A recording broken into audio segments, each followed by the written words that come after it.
Right now at 6, confronted in court as a man is sentenced for trying to sexually assault a woman in her home. Will never feel like enough, but it's some peace. Plus, police shoot and kill a man accused of attacking a fruit stand vendor. He was packing a gun when we were arguing, you know? He could have pulled that at any time. Then, the major Portland metro employer that just saw its stock soar after the president broke some big business news. Have a positive spillover on all 50 states, including Oregon. And later, how the city of Portland is honoring a legendary drag performer. Such an inspiration seeing how many people came out to support our dear Darcel. But first, we've got a traffic impact alert to tell you about tonight. The northbound I-5 lanes are now completely closed in North Portland because of a crash. You can see there on the left-hand side of your screen. You're taking a live look at the area near Lombard. That's where cars are right now being diverted off the interstate. Portland police say their major crash team is on the way, and the freeway is going to be closed for several hours. Talk about a mess during rush hour. Traffic's being diverted onto Lombard, so avoid the area if you can. We'll keep you posted. Now to our top story with the suspect who admitted he barged into a woman's Southeast Portland home, then tried to sexually assault her, now headed to prison. Thanks for joining us. I'm David Molko. And I'm Christine Pitawanich. A warning, some of the details here discussed in court today are disturbing. Jake Holter joins us live from outside the Multnomah County Courthouse. Jake, you spoke with the victim's husband today. I did, yes, and he tells me that he's grateful that the legal part of this process is over. You'll also hear from two of the victims themselves. These women got up and addressed the court and their abuser, 43-year-old Judson Defer, telling him exactly how deeply he hurt them. I now look behind me at all times. I physically react to unexpected noises, and I view strangers with caution. Pain and suffering laid out in Multnomah County Court Thursday as victims of Judson Defer describe how his actions changed their lives. You have completely disrupted the sense of security in a place where we should feel the safest. The victims choosing not to be filmed, including the woman Defer attempted to rape. She told investigators she was upstairs with her 3-year-old and 10-month-old when she heard someone enter the house and say, "Honey, I'm here." Realizing it was not her husband, she saw an unknown man in the bedroom doorway. Defer grabbed the woman, dragged her into another bedroom, pushed her onto a bed, and attempted to remove her clothes. You had a smile on your face as you attacked me. You smiled as my 3-year-old daughter screamed for her mommy and watched as you ripped her baby sister and mother away from her and proceeded to sexually assault me in front of her. She managed to get away and barricade herself in another room where she called for help. By the time her husband and neighbors arrived, Defer was gone. Police later arrested him nearby. The defense says Defer was extremely high on meth at the time of the crime. Defer addressing the victims briefly. I'm sorry. I wish I could change the past, but I can't. It only changes the future. Investigators said Defer had also inappropriately touched a woman inside a nearby church and groped 2 other women shortly before the attempted assault. The 43-year-old pled guilty to several charges, including attempted rape, kidnapping, sexual abuse, and reckless endangerment. Multnomah County DA Nathan Vasquez in court himself on this case and tells us how the victim's courage helped expedite the process. The outcome was one that I believe they helped guide. We worked very closely with them. And in part, the defendant wanted to take accountability for what he did. And so that combination of factors got us to here today. It's a sense of relief that this chapter's closed. I think, like my wife said, it will never feel like enough, but it's some peace. Defer was sentenced to 22 years in custody for the crimes. Back to you. Disturbing to say the least. Cannot imagine the fear. Jake Holter reporting. Thank you, Jake. And a reminder, the National Sexual Assault Hotline is available 24/7 for anyone who needs help or someone to talk to. That number is there on your screen. That is 1-800-656-4673. To another breaking traffic alert, this one in Northwest Portland. It's a bit hard to make out on the camera there. The fire, though, has just shut down Highway 30. This is at 29th Avenue in the industrial area. Firefighters saying it is a 20 by 20 foot brush fire at last update that's burning against a building. St. Helens Road, Front Avenue, both alternates there. Again, Highway 30 closed in both directions through Northwest. This is on top of that northbound I-5 closure at Lombard we talked about at the top of the hour. We'll keep you updated on both as new information comes in.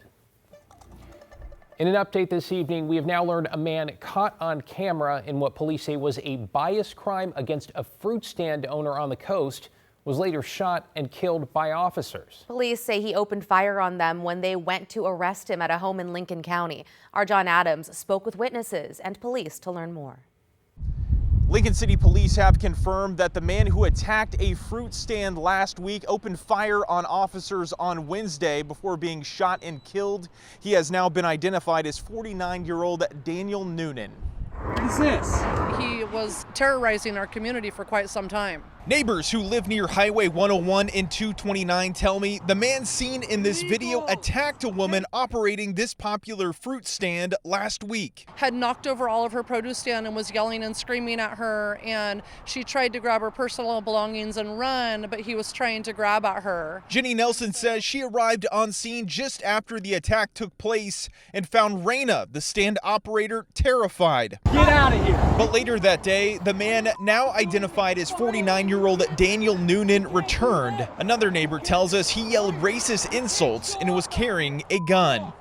I saw his gun and I was like, oh my God, he has a gun. So I was scared. He's trying to run over him. He's in the highway. That's when another neighbor, Daryl Blanchard, stepped in and confronted the man. He was being very racist. I mean, on top of it, I've never ever in my life heard anybody talk like that. I stepped up because I thought that was the right thing to do, and I was there at the time and moment. According to Lincoln City Police, on Wednesday, OSP and Newport Police arrived on this property where Noonan was living to arrest him in connection to the fruit stand attack. When they got there, investigators say Noonan opened fire on officers. He was then shot by police. I hear a lot of gunshots. Noonan was treated at the scene, then taken to the hospital where he was pronounced dead. Neighbors feeling fortunate no one at the fruit stand was killed in the attack.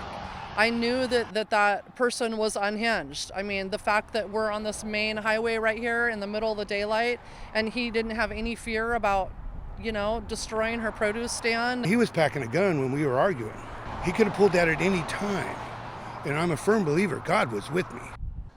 According to the Lincoln City Police, no officers or members of the public were hurt during the incident on Wednesday.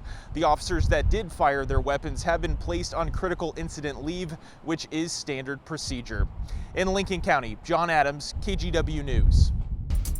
Well, quite the headline out of Washington County this evening, where a man tried to escape by running onto the roof of a home Wednesday after he was accused of trying to break into another home. A 911 caller in the Bethany neighborhood said they found window screens removed and a strange man in their backyard. Never a good sign. One of the homeowners tried to chase the man off and say he attacked him, took his keys, and then ran. A drone ended up catching, here it is, 20-year-old Fabian Rincon running across the roof, then jumping fences and running through a home. Eventually, he was captured by deputies and taken to jail. Wow, what video. And maybe you might be able to help Milwaukee police with this. They're searching for a driver who hit an e-cyclist, then left. It happened sometime between 11:55 and noon earlier today at the intersection of Southeast Harmony Road and Linwood Avenue. The cyclist told police he got into a sideswipe crash with a white SUV, which threw him to the ground. The driver spoke with the cyclist apparently for a moment, then took off.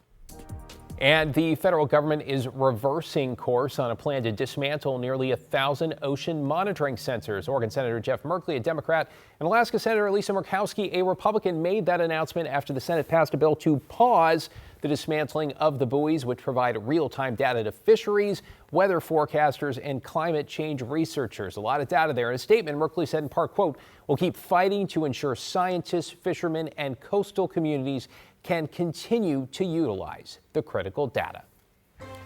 Speaking of forecasts, looks like we're tracking a stretch of dry days and plenty of sunshine as we head toward the weekend. Yeah, always love that. Chief Meteorologist Matt Safino joining us now with a first look at your weather impact forecast. Hey, Matt. Hi, Christine. Yeah, yesterday, clear blue sky, not a cloud to be found. Today, lots of clouds to be found, and they've been trying to produce rain. Look at this. Our camera at the Dow, see that right there? That's rain falling out of the cloud, right? The problem is, or not the problem is, the reality is, it's evaporating in the very dry air below the cloud before that rain reaches the ground. So there is no rain reaching the ground. That is called virga when that happens. And it shows up on Doppler radar, which I will show you. 91 degrees in the Dow. I mean, look at this. It's 13% humidity. The dew point temperature is very, very dry at 34 degrees. So that's why that rain doesn't stand a chance of making it to the ground, because it's falling into such very dry air. But there are returns on Doppler radar. Notice I didn't say rain because none of this is making it to the ground. We got a really dry air mass over Oregon, and that'll continue to slip on up to the north and leave us alone and do absolutely nothing in terms of the wildfire threat or assessment. So there is a red flag warning for fire weather conditions for tomorrow across southern Oregon, and then for Saturday, fire weather watch. That'll be converted to the warning as we get closer in time for Saturday because of the combination of the low humidity, the very warm temperatures, and the wind, which will be coming up in north central Oregon on Saturday. And this is the reason why we get cooler air Saturday. Tomorrow's warmer, headed for the 90-degree range. And then on Sunday, Father's Day, it's looking like a really great day. We'll talk about Monday in a bit, guys. All sounds good. Thank you, Matt. Well, developing tonight, it is a big boost for Intel. President Trump announcing on social media that Apple has apparently agreed to work with the semiconductor company to design and build its chips here in the U.S. Intel shares soaring some 10% on the news that the president broke. Celine Stevens has more from Hillsborough. President Trump made that post on Truth Social late Wednesday night, talking about the importance of building chips here in the United States. I spoke with an economy professor who says this is going to create a steady stream of demand for Intel, likely increase jobs, and overall help the economy. This is, I think, a pretty good deal for both of them. And it stock market approved. A late-night post on Truth Social from President Trump reveals Apple has agreed to work with Intel to manufacture chips in the U.S. They've been in negotiation with Intel, and in the past they've partnered together too in the past decades or so. The president also posting that it was clear America needed its semiconductor industry to come back to the USA. Also writing that stupid presidents took our economy for granted and let Taiwan and others steal our semiconductor factories. Economics professor Bahram Adrangi says what actually happened was a little different. Really, there were no source of production in the U.S. at the time. And TSM, Taiwan semiconductor manufacturer, was really one of the front runners, so Apple joined forces with them.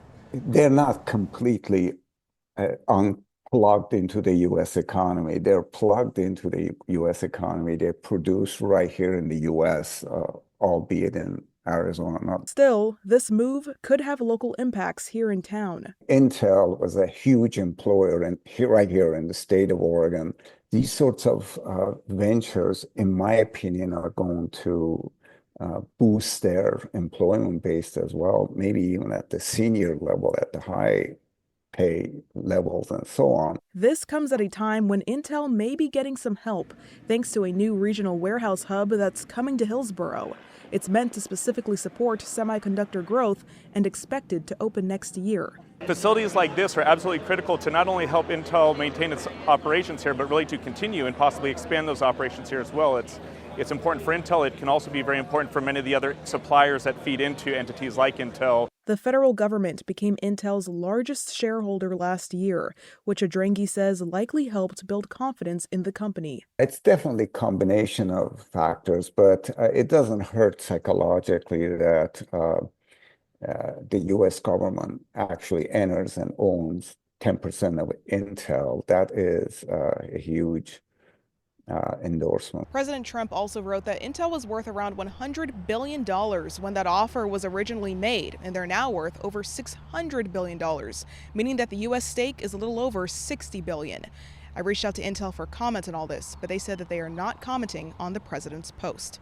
In Hillsborough, Celine Stevens, KGW News.